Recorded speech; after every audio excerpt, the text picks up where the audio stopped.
राधे राधे। त्रिनेत्र भाग्य में आप सभी का स्वागत है। मैं हूं आपके साथ आचार्य पुष्पेंद्र शास्त्री। आज मैं आपसे एक बहुत जरूरी प्रश्न कर रहा हूं जो मेरा नहीं है, आप लोगों का है। आप अपने बच्चों के विवाह के समय जब कुंडली मिलाते हैं तो उस कुंडली मिलान में आपको क्या क्या देखना चाहिए, क्या क्या मिलाना चाहिए, उस कुंडली मिलान में कौन से स्वयोग हैं और कौन से कुयोग हैं, किन में आपको विवाह करना चाहिए, किन में आपको विवाह नहीं करना चाहिए। ये प्रश्न आप लोगों के मन में घूमता रहता है और यही प्रश्न है जो आपको परेशान भी करता है। अगर दोनों पक्षों में से एक पक्ष नास्तिक और दूसरा आस्तिक हो तो बड़ी समस्या आती है। एक तो कहता है मैं कुंडली मानता नहीं और एक कहता है मैं तो मिलाऊंगा। बड़ी अड़चन भरी जिंदगी।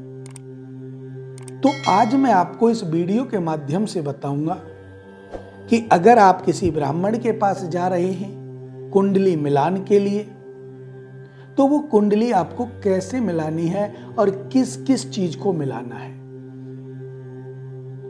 हमारी कुंडली में 36 गुण बताए गए हैं। ज्योतिष के अनुसार 36 गुण हैं जो हमारी कुंडली के मिलान के समय हम मिलाते हैं। और ज्योतिष कहता है अगर आप विवाह करने के लिए सक्षम हैं और विवाह कर रहे हैं तो कम से कम 18 गुण मिलने चाहिए। अगर 18 गुण के नीचे मिले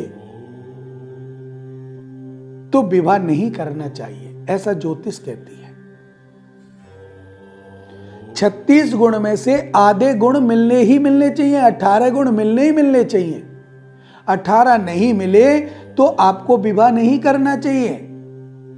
और अगर आप ऐसी अवस्था में विवाह करते हैं तो गृह कलेश बढ़ेगा, पति पत्नी में अनबन रहेगी, तलाक हो सकता है, एक दूसरे से दूरी बन सकती है, कैरेक्टर लेस हो सकते हैं, अर्थात पत्नी किसी और के साथ अफेयर में हो सकती है, पति किसी और के साथ अफेयर में हो सकता है। अगर 18 से कम गुण मिल रहे हैं तो, और अगर 18 से ऊपर मिल रहे हैं या 18 मिल रहे हैं तो उसमें भी संशय है।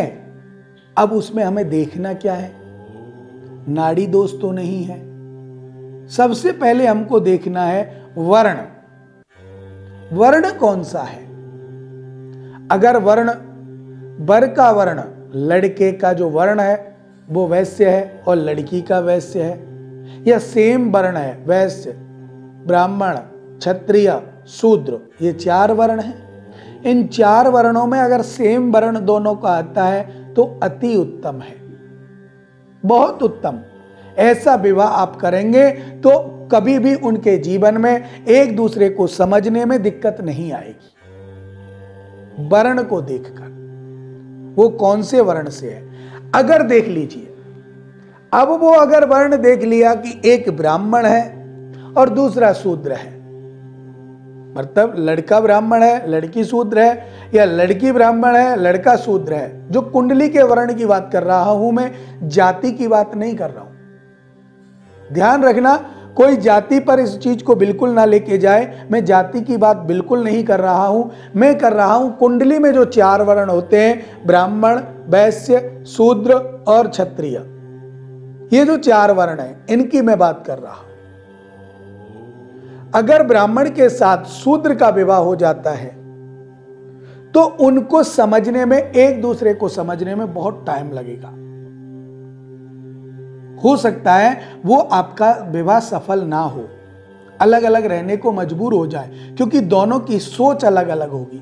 वर की अलग होगी, वधू की अलग होगी। अगर क्षत्रिय के साथ शूद्र का विवाह बनता है तो भी यही समस्या आएगी। वैश्य वर्ण और ब्राह्मण वर्ण का विवाह बनता है तो उत्तम है, कोई परेशानी नहीं आएगी। क्षत्रिय का विवाह अगर वैश्य से होता है, ब्राह्मण से होता है तो उत्तम है, शूद्र से होता है तो भी सिस्टम काम चल जाएगा, कोई परेशानी नहीं होगी। लेकिन सोच में अंतराल आएगा। सोच का अंतर रहेगा, क्योंकि क्षत्रिय अपने हिसाब से सोचेगा, शूद्र अपने हिसाब से सोचेगा। जो वर्ण है हमारी कुंडली में, वो वर्ण आपको देखने हैं सबसे पहले। दूसरे पर देखने गण, मानव, राक्षस, कौन सा गण है। मानव से मानव का कोई दिक्कत नहीं है, अच्छा है। मानव से देव का अच्छा है, मानव से राक्षस का मध्यम है। अगर देव और राक्षस का विवाह होता है, एक गण देव है और एक राक्षस है, तो ऐसे विवाह भी संपन्न नहीं होते, उनमें भी कोई ना कोई परेशानी आती है, क्योंकि देव और राक्षस तो आपस में शत्रु हैं, और आपके जब गण ऐसे होंगे तो शत्रुवत व्यवहार करेंगे। तीसरी बात आती है ग्रह मैत्री। आपके ग्रहों की मित्रता उनके ग्रहों के मित्रों के साथ कैसी बनती है, अर्थात आपके सप्तम भाव का स्वामी और उनके सप्तम भाव का स्वामी किस अवस्था में है, वो दोनों मित्र बनते हैं या शत्रु बनते हैं। आपके चतुर्थ भाव का लगन का स्वामी, उनके चतुर्थ भाव लगन का स्वामी किस अवस्था में, वो मित्र हैं, सम हैं, सेम हैं या अलग हैं या शत्रु हैं। क्या परेशानी है। तो तीसरी चीज आ गई ग्रह मैत्री, इसको आपको मिलाना है। अच्छे जो ब्राह्मण हैं वो आपको विवाह जब करते हैं, आप जब कुंडली मिलान कराते हैं, तो उसमें कई चीजें आपको देख करके बताती हैं। चौथी चीज आएगी भ्रकुटी दोष। भ्रकुटी देखनी है। अगर भ्रकुटी आपकी बन रही है, भ्रकुटी दोष कुंडली में बन रहा है, तो भी आपको विवाह नहीं करना चाहिए। और पांचवी चीज है नाड़ी दोष। नाड़ी दोष अगर कुंडली में बन रहा है तो भी आपको विवाह नहीं करना चाहिए। लेकिन यहां ज्योतिष कहती है कि नाड़ी दोष सिर्फ ब्राह्मण वर्ण के लिए वर्जित है, ध्यान रखना, जाति के लिए नहीं। अगर आप कहें कि ब्राह्मण जाति के लिए नाड़ी दोष वर्जित है तो यह गलत है। ब्राह्मण जाति की बात नहीं है, यहां पर मैं ब्राह्मण वर्ण की बात कर रहा हूं कि ब्राह्मण वर्ण के लिए नाड़ी दोष वर्जित है। अब वो ब्राह्मण भी हो सकता है, साधु भी हो सकता है, वैश्य भी हो सकता है, क्षत्रिय भी हो सकता है, शूद्रों में भी हो सकता है। किसी भी जाति में ब्राह्मण वर्ण का बालक हो सकता है, बालिका हो सकती है, किसी भी जाति में। जाति का कोई महत्व नहीं है, वर्ण का महत्व है। जो वर्ण ब्राह्मण है उसके लिए नाड़ी दोष वर्जित है। फिर एक और संत का एक मत है कि अगर हमारे 25 गुण मिल जाए, 25 गुण अगर मिल जाए या 25 से ऊपर जब हमारे गुण मिलते हैं तो ये दोष कमजोर पड़ जाते हैं। विवाह के लिए बताए गए 18 तक आप विवाह कर सकते हैं। अगर ये दोष ना हो तो, अगर ये दोष है तो विवाह नहीं करना चाहिए। और इससे ऊपर अगर आप जा रहे हैं तो आपको सबसे पहले 25 से ऊपर अगर गुण मिले हैं आपके, तो आपको इन चीजों को देखने में थोड़ा सरलता बरत सकते हैं और आप विवाह कर सकते हैं। अब एक चीज देखनी है, मांगलिक दोष।